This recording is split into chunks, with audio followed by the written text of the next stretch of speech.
UFC 278, man, was one of those cards that kind of like reinvigorated my love for watching MMA, right? Like, I don't know. It's not like, don't get me wrong, the fights haven't been terrible lately, right? But like, let's look back through the UFC schedule lately, right? Most recently, Vera versus Cruz, not a bad fight, right? Like some decent fights on that card too, and like, but again with the headliner, like, it kind of went how you thought it was going to go. Like, Dominic Cruz looked good in that fight, but you know that he's on the downward end of his career. He's been knocked out at this point, right? He's been hurt several times. I don't know. It's just like that same excitement wasn't there for me for that card. Like, I was excited to watch it. It was a great fight, and it was a great performance by Vera. But, like, it didn't have that same type of hype around it, right? And then, like, you had Santos versus Hill. I mean, again, you kind of thought Hill was going to win that one, and that kind of went how you thought it would too, right? Pena versus Nunes too, same kind of deal. And then you go back, and the fight before that, the headliner was Ortega versus Rodriguez, and that ended in kind of like disappointing fashion, you know? But like, two fights on this fucking card, Rockhold versus Costa and Usman versus Edwards, like, really just made it fucking, like, it reminded you of why you do watch the fights, right? And like why you do tune in for these moments and stuff, because like, and it always is undeniably, like, pay-per-views just always have the potential for that bigger, like, wow factor, right? Because everybody's tuned into it, and there is more on the line when there's a title fight, and title fights tend to be on pay-per-views, right? So you're not, I shouldn't bitch too much, because you're not going to get that on every single fight night that they host, right? Like, the UFC's too big. They have a pretty deep middle class at this point. And a lot of, by middle class even, I guess I'm referring to, like, not only people outside of the top 15, but I guess in that 10 to 15 range too, right? Where they're good enough to headline a card and it's enjoyable and you get to watch high-level MMA, right? Like, you get a quality product put out there, but just guys, like, that's just where the UFC's at, right? They're massive. And it's maybe not fair of me to criticize like that, but damn, like, I can't remember. I definitely, like, you got to think that this is one of the greatest knockouts of all time, right? Just because of the magnitude of it and the way the fight was going leading up to it. And also, I mean, probably the greatest comeback victory in UFC title fight history that I can think of, right? Especially against Usman, like, against a guy who, like, you know how he likes to fight. Like, this is how he fights. Like, yes, he's knocked out Masvidal, right? And yes, he's shown that he has power, but Usman grinds on you for the duration of the fight, and once he breaks you, and it felt like he broke Leon, like, even, like, I wasn't there, but through the screen, obviously, right? Like, you're looking at him and just trying to read his body language, and, like, it feels like his corner's trying to, like, inspire him, and man, just so many things about it. And DC and Rogan are writing him off, and then you hear Anna go, well, you know, that's not like the cloth from which he's cut, and then boom, he lands it. Paws out with the right, throws the left, and then brings the fucking left high kick up right behind it, and Usman slides right into it. And it's like, oh, man. I mean, besides the first round, because, okay, here's the other thing too, right, is Leon Edwards had a great first round. Like, as good a first round as you could ask for. And I thought that, honestly, like, it was weird because I was talking to my wife about this, like, right before the fight. I was like, okay, Edwards has better jiu-jitsu, like, technical, like, jiu-jitsu than Usman. Not that he's an overall better grappler. I mean, you got to see that, like, Usman, when he pushed him up against the cage and put him in those situations and started getting to the takedown, in terms of overall MMA grappling, Usman seems to be superior there, right? But I was telling my wife, I was like, well, I think Edwards has an advantage in that jiu-jitsu department, though. But the problem is, how is he ever going to get there? And then he hits an outside trip, and I think it caught Usman off guard. And now all of a sudden, Edwards isn't mounting, he's around to the back. And I was like, oh, my God, like, Edwards could finish this here. Like, Edwards is much better than Kamaru here, and Kamaru is not used to being in positions like this. And in fact, the only other loss of his career, I believe, was a rear naked choke, right? I think, like, the first fight of his professional career, if I'm not mistaken. Fact check me on that, but I think it was a rear naked choke, and I think it was the first fight of his career, right? So I'm like, oh, he's in this dangerous position against a guy who has legitimate jiu-jitsu, like, very legitimate, very threatening jiu-jitsu. So I don't know. I was like, fuck, and they're dry, right? They're relatively dry. It's the first round. But Usman showed that he was very sound defensively, actually, from there, right? Was able to ride that out. But you got to think Edwards is riding a high now, right? Like, he's got a confidence boost from that round. Like, he's like, all right, like, I'm up around for sure on this guy. And then Usman comes out. And you know what it is? And DC, like, mentioned this, too, on the commentary. It really is just Usman's relentless like his pressure. Like, yes, he's got a great jab and everything, but it's the pressure. It breaks people over time. And you got to see that, like, Edwards was holding the takedowns and stuff off well early, but over the course of the fight, as Usman just continues to walk you down. And you'll notice too, like, even when the rounds open up, like, Usman comes out to the center very quickly. Like, he asserts his position in the center of the octagon immediately. And he, like, just starts pushing you backwards, and he fights up against the cage well, right? Like, obviously, like, he's grinding on you there. He does very well with his head positioning and stuff. He's a great MMA grappler. He's a great cage grappler. And he's got power in his hands, and he was landing some shots on Edwards that were hurting him, and it just did look like Edwards had given up on himself, and you could feel his corner trying to motivate him and telling him, like, hey, quit feeling sorry for yourself. Like, you know, like, and maybe there were moments you got to think that you go to dark places when you're in there, right? You got to think that you go to dark places like that. I did love, actually, not to sidetrack, but, like, I did love that Dana White attested in the post-fight press conference to, like, the fact that people will never know what Rockhold and Costa went through, like the war they went through, that physical exertion. They will never know what that feels like, right? Like, you have to respect that shit. And for Edwards to go through what he went through for, I mean, essentially 3 rounds, right? Like 3 straight rounds, and you're getting dominated for most of the 5th too, right? And you work yourself out of a tough position, get to your feet, start giving yourself a chance, and you just throw the fucking perfect combination, the perfect setup at the perfect time.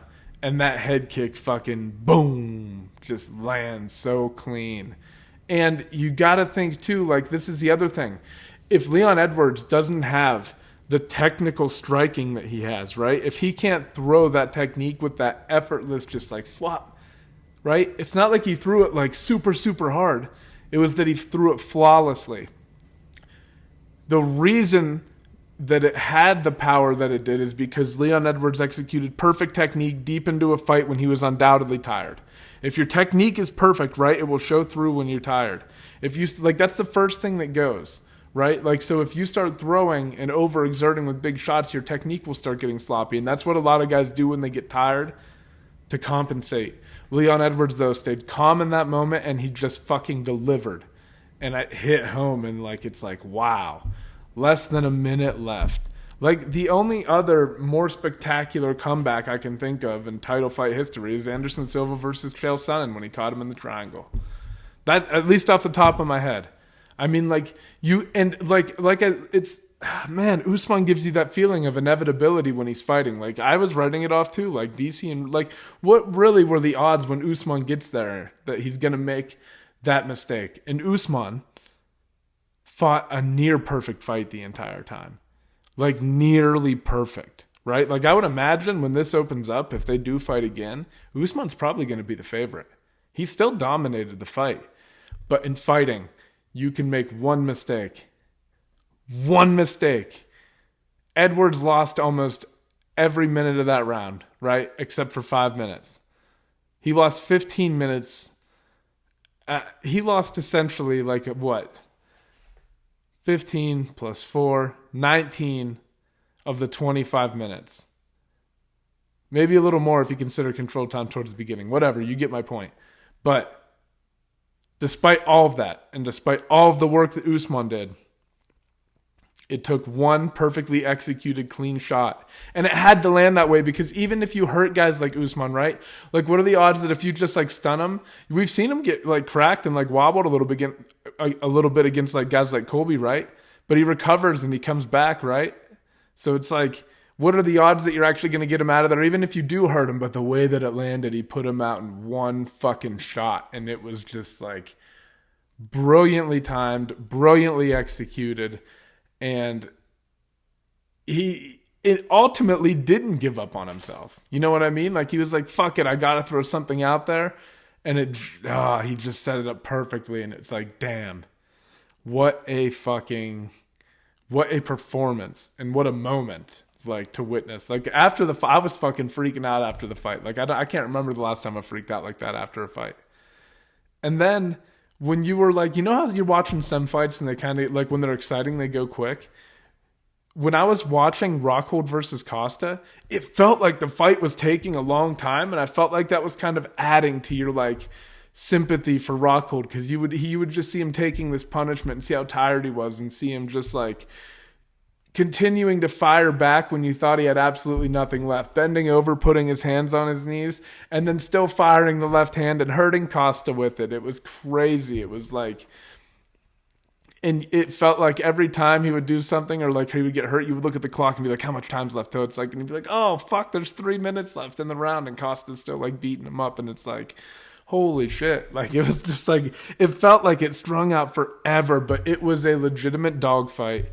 And you got to remember too that Rockhold hasn't fought since 2019 or something like that. I mean, damn, you cannot deny the man's fucking heart. Like, holy shit, that was a performance.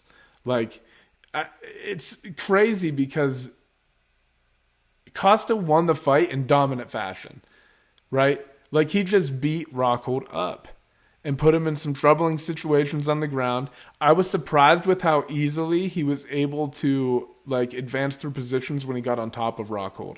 I thought Rockhold might be able to hit some, like, sweeps and stuff, get out of there a little bit easier, at least, like, get back to his feet. And you saw some moments where he was able to, like, get to top and stuff, right? And, like, and then at the end, he obviously turned back into Costa's guard when Costa had his back and smeared his blood all over his face and shit, right? Just like a fucking crazy fight. But Rockhold, man, just like another instance of a guy, like, never giving up on himself, even though that he could have found ways out in that fight, right?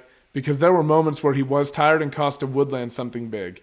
And Luke just fucking stayed in the fire, man, and fought. And, like, what a way to go out, because he's still kind of like, I told him, like, he like won the fight. Like, obviously but you're going to look back at that fight and you're going to remember the toughness of Luke Rockhold.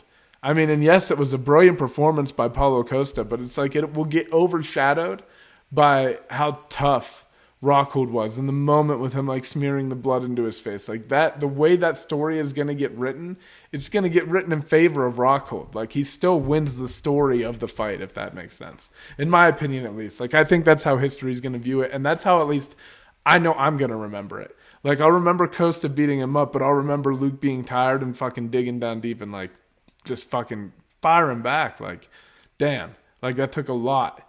That has to take a lot. And, like, we referenced this earlier, right, briefly, but, like, when Dana White said most human beings are not going to know what that's like, he's absolutely right. And, like, I practice, like, I've done jiu-jitsu competitions, right, and they're tiring, but I'm not getting hit in the fucking mouth, right? That's part of the appeal of jiu-jitsu, by the way, is you don't have to go through that. When you're getting damaged, right, by another person's fucking, like, bones colliding with your body, like your bones, and you're like, you know what I mean? Like, that is going to fuck you up and it's going to exhaust you. And it's a different type of exhaustion, I think, and one that I am not too keen to fucking find out how it feels. And I don't think most people are. And it takes a special human being to step into the cage anyway. But it also, like, there are also special people, like, within those special people. You know what I mean? Like, uncommon people. What the fuck that saying is? Uncommon amongst uncommon people, whatever the fuck, I don't know. But anyway, you guys get my point. Like, Rockhold, just like, he wins the story of that, man, and what a way to go out if it is his last fight. You know, it's a fucking, like, what are you going to do? You dumped everything you had into your last fight. What more can you ask for, you know? All right, we already covered the first two, so let's keep moving our way down the card, right? Got a little bit, like, not going to lie, a little more boring with the Merab, Valashvili, and Jose Aldo fight, and It's funny because like I go through periods where Dana White is talking about stuff and I find myself just completely disagreeing with him, right? I'll be like, damn, I'm just like not on the same page with him on this, and this. But then sometimes like this week I've been saying like I agree with some of the stuff he said. I agree with this too. I think that there is really something to Merab, and he's realizing now that he's getting very close to title contention, and he realizes that him and Aljamain Sterling may have to collide. Something has to happen there. Whether Aljamain Sterling's going to go up in weight or whether Merab is going to branch out, right, and fight his friend for the title, we'll see. Like, does Merab move weight? I don't know. You just progressed and put all this work in at 135 pounds. It's going to be interesting to see how this plays out. And like Dana White mentioned that and like alluded to that fact. Was it a boring fight? Yeah, but Merab still dominated. In the grand scheme of things, it's like he's just going to keep moving on and moving on. But with Sterling sitting up there, Merab's getting very close now. Like, this win over Aldo is big. Anytime you beat Jose Aldo, that's going to propel you up through the rankings because Aldo's good. But also, like, speaking of, like, the story of the fight, right? Like, the narrative of this fight is, like, I think everybody kind of agrees on this, right? Jose Aldo just wasn't throwing any fucking offense. Like, he just wasn't throwing anything. And I kind of think in the third round, he was doing, like, not a lot at all. I think he was tired. And I know that Merab didn't actually get any takedowns, but when he's constantly pushing you up against the cage and just weighing on your arms and stuff, I think that's why you didn't see Jose Aldo throwing many punches. I think it was actually a smart approach from Merab. Jose Aldo's takedown defense is fucking legendary, right? Like, what people were saying that during the commentary, Rogan was saying that, like, they're absolutely right. His takedown defense is held up throughout his entire career. But it doesn't mean that it was a bad approach from Merab. Merab did what he had to do to get the job done.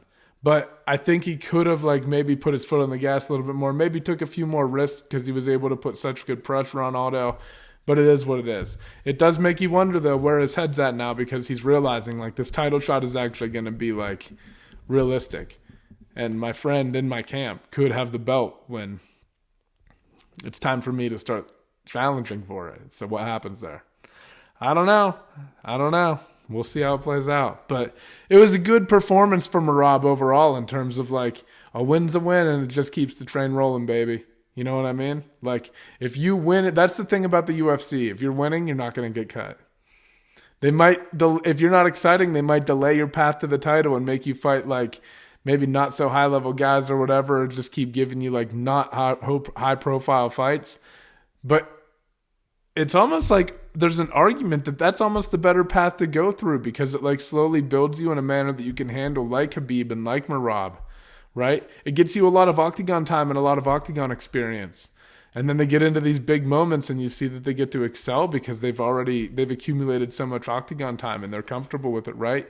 And if they can implement their game plan, even if it's boring, guys like Colby, Merab, Khabib with that, like, kind of pressure style, like, man, they're gonna get it done. You know what I mean? And yeah, it's not always the most exciting, but shit. Maybe there's an advantage to working your way up through the rankings a little bit more slowly like that. I kind of think so. I kind of think it makes sense. Like, you have a stylistic advantage over a lot of people and you learn how to implement it against a lot of different styles on your path to the title, whereas guys who skyrocket get introduced to things very drastically and, like, they kind of struggle with it a little bit. Like, I personally didn't really like the leap for Hamzat, even though he's clearly capable of beating Gilbert Burns. And what else do you do with a guy like him? You have to propel him. He's marketable, like, he's exciting. But I'm just saying, like, there's something to getting a lot of experience before you get into those big moments. And I think it's an advantage that Khabib had, and it's an advantage that, like, Usman kind of had too, right? And Colby, to be honest, like, even though Colby hasn't won the belt yet, like, if he may still, I don't know. Like, there's something to that. I think I really do. Maybe not. Maybe I'm wrong. But anyway, moving on down the card, we'll kind of skate through the rest of this. This will be a quick one today, guys.